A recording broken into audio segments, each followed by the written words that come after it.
Alabama A&M's head coach joins the show.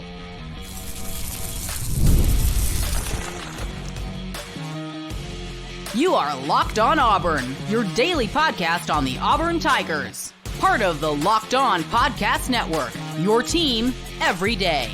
Yes, welcome on into Locked On Auburn, your daily Auburn Tigers podcast. I'm your host, Zach Blackerby. Thank you so much for making Locked On Auburn your first or second listen every single day.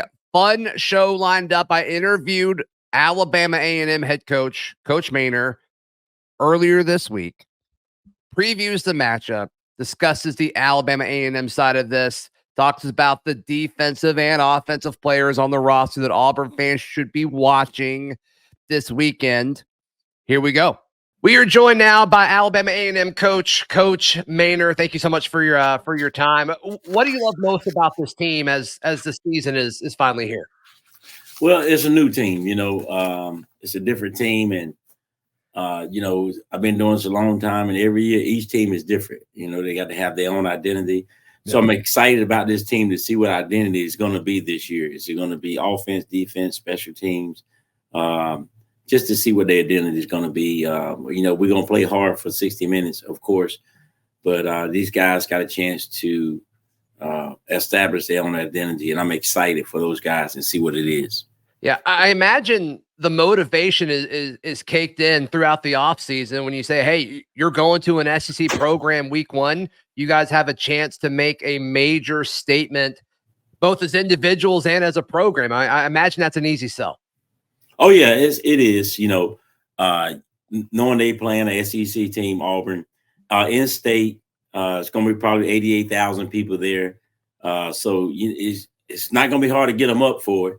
But you got to be prepared. You got to do all the little things leading up to that game because you can't just flip a switch on Saturdays and perform at a high level. So we got to be prepared. But, of course, we know they got us outnumbered, with more scholarships and more depth. So we just got to try to compete as long as we can and try to stay healthy and get out of that game and be ready to compete for our conference. Sure. Week one is always so tricky because you never know, like you said, it's a new team. Everybody's got a new team. What goes into scouting, especially a team like Auburn that's got a new offensive coordinator, a new defensive coordinator, a lot of new faces? How do you scout teams week one when there's no tape of them? You got to go back to their defensive coordinators and offensive coordinators where they was at before, and you got to watch tape on them. You watch tape on Auburn from last year just to get some of their personnel that's still returning. But as far as schemes, we got to go back and look at Mississippi State film and see what they're doing. And same thing for the offensive side, or the defensive side. Right. We got to go back and look at the coordinators, what they've done in the past, and kind of expect that's what they're going to do here. Sure. But we don't really know, but that's all we got to go by. So we got to go by that. Yeah, no, I've always wondered, that's got to be a tricky situation. So when you look at your roster that you're bringing in, who are some of the leaders? Who are some of the guys that you expect to take a big step forward this season? Both of the quarterbacks are Cornelious Brown and Aveon Smith. Of course, Aveon coming in from Miami, Ohio, where he won the MAC championship last year.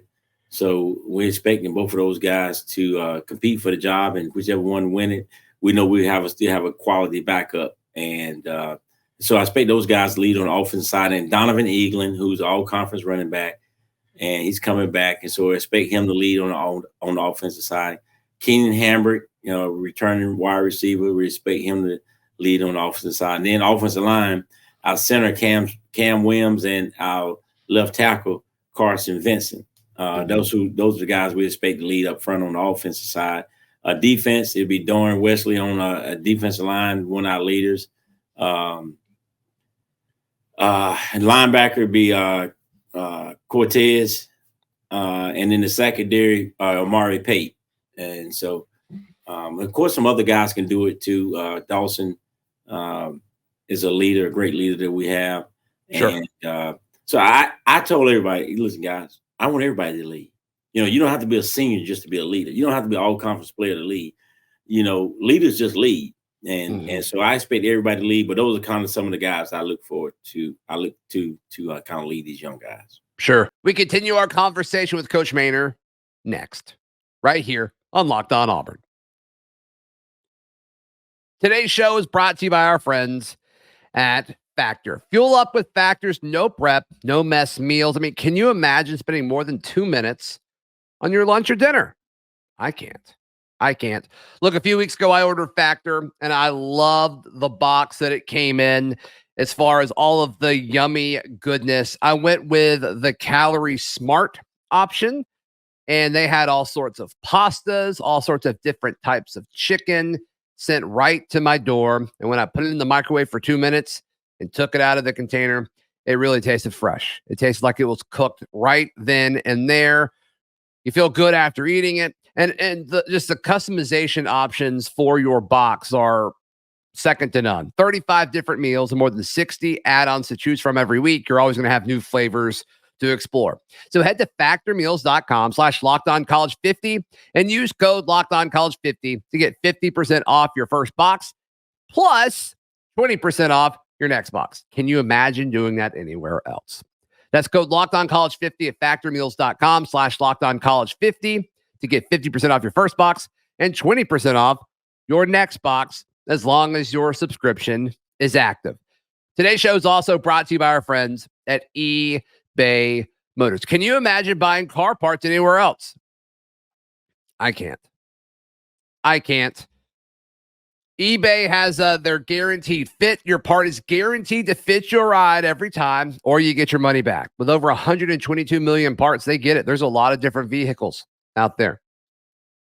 You can't just hold all of those in a store, but eBay Motors can.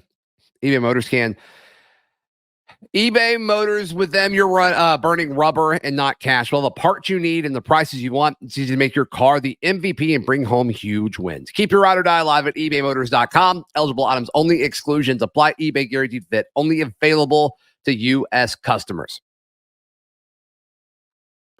Yeah, I mean, Coach, you've won pretty much everywhere that you've been throughout your career. And so I imagine you've got a pretty good feeling about a roster anytime that you go into a season. But as college football has changed over the course of your career, I mean, especially over the last few years with the portal and NIL and all that, I mean, how does it impact schools like Alabama A&M?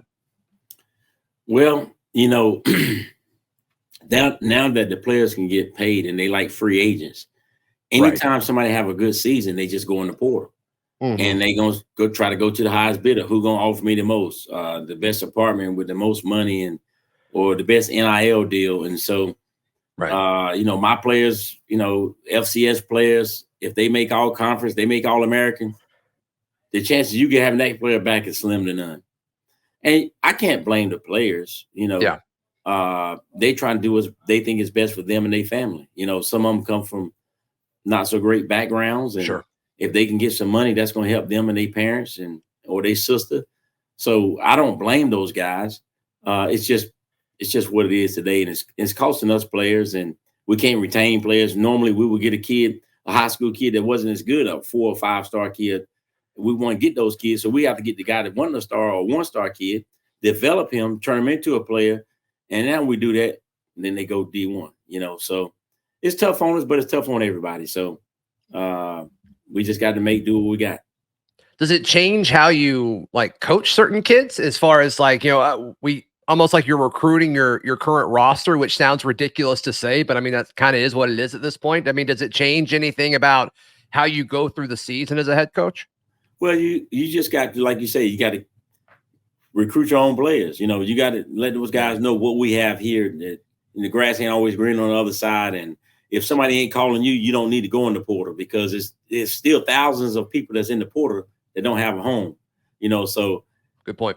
That ain't just the answer to jump in the portal. Now, if somebody's trying to recruit you and tell you go in the portal, they're going to take you, they're going to do this, then you should go. But if nobody's not telling you that, you shouldn't just jump in the portal. The grass ain't always green on the other side. You got it pretty good here. And so, and you just kind of always letting those guys know how much you care about them, and everything that I do is for the players. Yeah. So I know we just mentioned like there's so much unknown about these rosters and opposing teams going into week one, but as you scout this Auburn team, I mean, does anything stand out specifically to you as far as certain players or what Hugh Freeze has historically done on offense or anything like that? Well, I really don't know. I saw one depth chart. They had a great recruiting class last year, and I saw a lot of freshmen that's right there in the 1-2 deep. Right. And so I know they got a lot of great players. I think they're number 5 for 2025 in recruiting. Right. I think with 13, 325 top players. So he's done a great job of bringing the talent back to Auburn. And so I expect them to have a great football team. He's a great football coach, and he's bringing in a lot of talent. And I expect him to get that thing turned around pretty fast. Does the dynamic of this being an in-state battle kind of add anything to this week one matchup, Coach? I guess it would for the Alabama fans. It's an Alabama game. Of course, it's a big dog versus a little dog situation. So, but Auburn is Auburn and their SEC team, and they're gonna sell out. People coming to the game if they was playing another Power 5, or if they playing us, they gonna still sell the stadium out. Sure. And so, for us, like you say, it's a great opportunity for our guys to play against the SEC program, or play against a Power 5 football team, and kind of get a measuring stick. Right. Because I always tell our guys, all our guys think they're better than what they are. All the Auburn guys think they're better than what they are. That's just the nature of football players. So sure, now you get a chance to prove it. Okay, you say you can play in the SEC. You say you can play Power 5 football. Guess what? Auburn gonna be here next week. We're gonna go there next week, so you get a chance to prove it. So we're just gonna go, like I say, try to compete as hard as we can, as long as we can, and then try to get out there healthy. That's the key for us, to try to get healthy and make sure we have all our big dogs and our guns for the conference play. Yeah, absolutely. Coach, thank you so much for your time. I really, really appreciate it, and best of luck this season. Thank you, sir. Appreciate it. Thank you so much to Coach Maynor. Really, really cool for him to make some time to chat with us about his team. This is it. This is the last show that will be uploaded to this feed. I think I may do an impromptu thing Saturday morning. We'll see. But this is the last planned show before the football season starts. So thank you to all of you who hung out through this long off season with us. The show's grown a ton. All thanks to you. Let's go play some Auburn football. We'll see you after the game. This has been Locked On Auburn.